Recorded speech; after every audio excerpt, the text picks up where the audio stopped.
नमस्कार दोस्तों, खगड़िया के भदास में स्वास्थ्य सेवा का एक ऐसा महाकुंभ हुआ है ना, जिसने सच में सबको चौंका दिया है। मतलब ये सिर्फ कोई आम मेडिकल कैंप नहीं था, ये ग्रामीण स्वास्थ्य सेवा में एक बहुत बड़ी, बिल्कुल ग्राउंड लेवल की और सकारात्मक क्रांति है। जगदूत न्यूज के इस खास विश्लेषण में आज हम सीधे जमीनी हकीकत पर बात करेंगे। जानेंगे कि आखिर इस ऐतिहासिक पहल में ऐसा क्या हुआ जिसने सबकी सोच बदल दी। अब एक बड़ा सवाल उठता है, क्या जमीनी स्तर पर किया गया एक छोटा सा लेकिन एकदम सच्चा प्रयास पूरे गांव की सेहत की तस्वीर बदल सकता है? आइए सीधे खगड़िया जिले के भदास गांव चलते हैं, देखते हैं कि कैसे पक्के इरादे और निस्वार्थ सेवा ने ये कमाल कर दिखाया है। तो बात है 3 मई 2026 की। जगह भदास दक्षिणी का पंचवटी चौक, ठीक दुर्गा स्थान के पास। यहाँ इंसानियत और सच्ची सेवा का एक नया अध्याय लिखा जा रहा था। दिव्य अपराजिता कल्याण संस्थान ने यहाँ एक विशाल और पूरी तरह से फ्री स्वास्थ्य शिविर लगाया। दोपहर का वक्त था और देखते ही देखते वहाँ ग्रामीणों की जो भीड़ उमड़ी वो साफ बता रही थी कि हमारे इस इलाके में स्वास्थ्य सुविधाओं की कितनी सख्त जरूरत है। और इस पूरे आयोजन की सबसे हैरान करने वाली बात क्या थी पता है? महज 4 घंटे, जी हाँ, सिर्फ दोपहर 2 बजे से लेकर शाम 6 बजे तक के उस छोटे से समय में सैकड़ों लोगों को वो जीवन रक्षक इलाज और कीमती सलाह मिली, जिसके लिए अक्सर गांव से लोगों को शहर के बड़े अस्पतालों के महंगे और थका देने वाले चक्कर काटने पड़ते हैं। सिर्फ 4 घंटे और सैकड़ों मुस्कुराते चेहरे। अब इस जबरदस्त शुरुआत के बाद थोड़ा गहराई में चलते हैं और इस चिकित्सा शिविर के मॉडल का एक पेशेवर विश्लेषण करते हैं। आखिर इस एक दिन के आयोजन में ऐसा क्या खास था जिसने इसे इतना सफल और असरदार बनाया? इसका सीधा सा जवाब है इनकी बहुआयामी चिकित्सा पद्धति, यानी एक ऐसी रणनीति जिसने हर बीमारी को सटीक निशाने पर लिया। इस पूरे कैंप की सबसे बड़ी ताकत थी वो संख्या 5। एक ही छत के नीचे 5 अलग अलग मेडिकल फील्ड के एक्सपर्ट्स मौजूद थे। देखिए, गांव की सच्चाई ये है कि जहां एक साधारण डॉक्टर का मिलना भी किसी बड़े संघर्ष से कम नहीं होता, वहां एक साथ इतनी high level health care facility मिलना सच में एक बहुत बड़ा और संपूर्ण समाधान है। यहाँ स्पेशलिस्ट की एक पूरी टीम एकदम तैयार थी। चलिए शुरुआत करते हैं हड्डी एवं नस रोग विशेषज्ञ डॉक्टर विक्रम कुमार से, जिन्होंने खेतों में दिन रात काम करने वाले किसानों को जोड़ों और नसों के उस जिद्दी दर्द से राहत दी। फिर थे मुख एवं दंत रोग विशेषज्ञ डॉक्टर अमित आनंद, जिन्होंने ओरल हाइजीन यानी मुंह की साफ सफाई पर खास जोर दिया। नेत्र रोग विशेषज्ञ डॉक्टर अनुराग कुमार आंखों की रोशनी बचाने के लिए वहां मौजूद थे। मातृशक्ति के स्वास्थ्य की कमान संभाली स्त्री रोग विशेषज्ञ डॉक्टर प्रिया ने, और आखिर में जनरल मेडिसिन के लिए डॉक्टर RS रंजन। हर विशेषज्ञ पूरी तैयारी के साथ वहां उपस्थित था। आप जरा इस पूरे सिस्टम को समझते हैं। भीड़ बहुत थी, लोगों की उम्मीदें बड़ी थी, लेकिन सब कुछ एकदम स्मूथ और अनुशासित था। पूरी प्रक्रिया 3 आसान स्टेप्स में बंटी थी। पहला कदम, बिना किसी झंझट के झटपट रजिस्ट्रेशन, जिससे दूर दराज से आए लोगों को लंबी लाइनों से तुरंत छुटकारा मिला। दूसरा, विशेषज्ञों द्वारा सटीक मेडिकल कंसल्टेशन, जहां हर मरीज को पूरा समय दिया गया। और तीसरा, मुफ्त दवाइयों का वितरण। संस्थान के स्वयं सेवकों ने उस भारी भीड़ को इतने शानदार तरीके से संभाला कि किसी को कोई परेशानी ही नहीं हुई। इस शिविर की एक और बहुत खूबसूरत बात ये थी कि समाज के सबसे संवेदनशील वर्ग पर खास ध्यान दिया गया।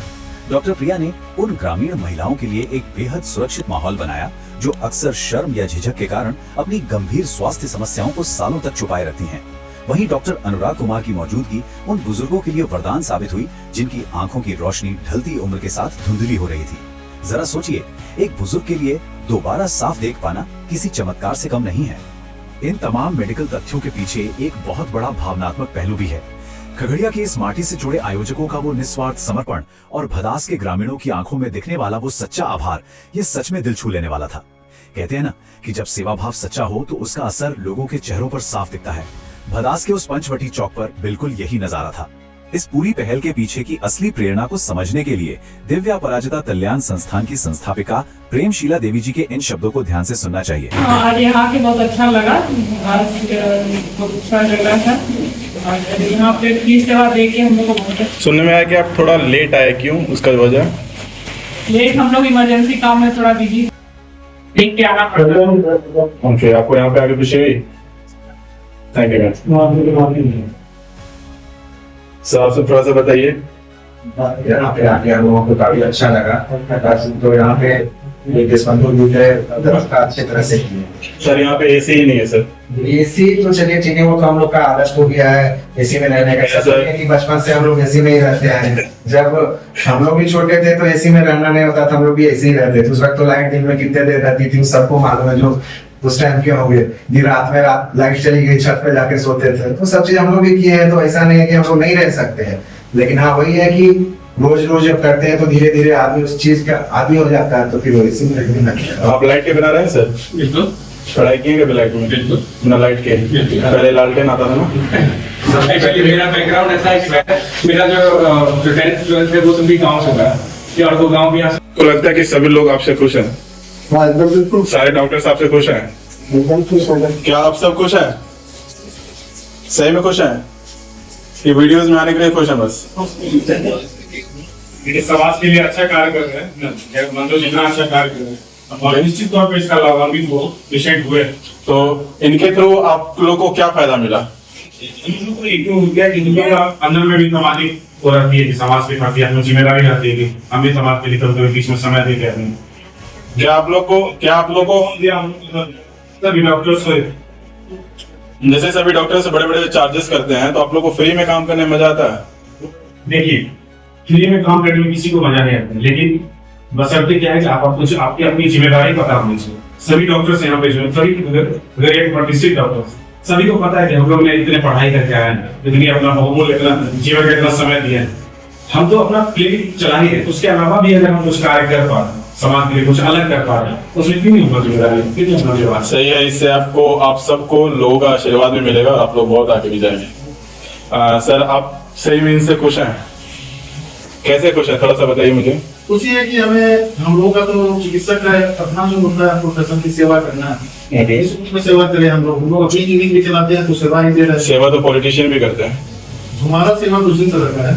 सर हम लोगों के पास जो भी पेशेंट आते हैं, जो भी मरीज आते हैं, हर एक अपनी दुख दर्द करते हैं, हम लोग उसका उपचार करते हैं।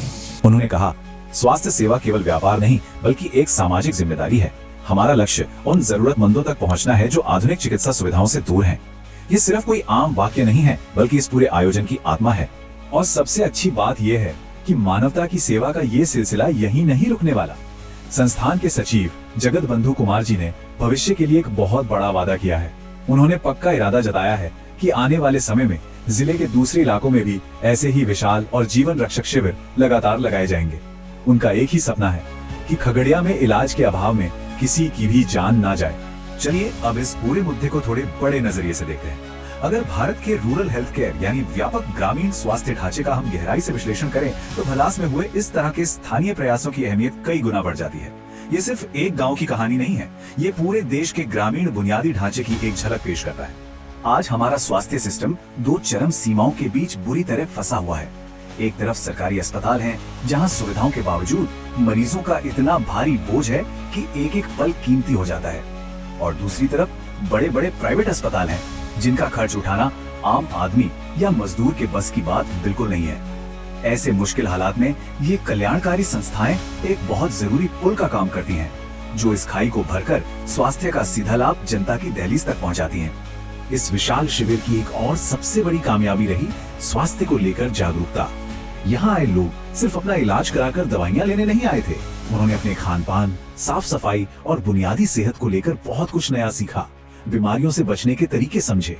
ये साफ दिखाता है कि जब नीयत पूरी तरह से साफ हो और लोग एकजुट हों, तो सीमित संसाधनों में भी बड़े स्तर पर स्वास्थ्य के प्रति एक जबरदस्त चेतना जगाई जा सकती है। दोस्तों, समाज में ऐसी सकारात्मक और सच्ची खबरें हर इंसान तक पहुंचनी चाहिए। इस विशेष रिपोर्ट को अधिक से अधिक लाइक करें और सभी स्थानीय व्हाट्सएप ग्रुप्स में जरूर शेयर करें। जब ऐसी अच्छी खबरें फैलती हैं, तो ऐसी नेक पहल करने वाली संस्थाओं और उनके स्वयं सेवकों का हौसला बढ़ता है और पूरे समाज में एक बहुत ही प्रेरणादायक संदेश जाता है। अच्छाई को हमेशा आगे बढ़ाना चाहिए। अब इस विश्लेषण के अंत में एक बहुत बड़ा और गंभीर सवाल, क्या ग्रामीण स्तर पर बड़े बदलावों के लिए सिर्फ एक दिन के ये शिविर काफी हैं? या फिर हमारे ग्रामीण स्वास्थ्य ढांचे को किसी ऐसे स्थायी समाधान की भी सख्त जरूरत है जो लोगों के रोजमर्रा की जिंदगी का हिस्सा बन सके? इस अहम विषय पर अपने विचार कमेंट्स में जरूर साझा करें। जमीनी हकीकत से जुड़े इस विशेष विश्लेषण के साथ जुड़ने के लिए बहुत बहुत धन्यवाद।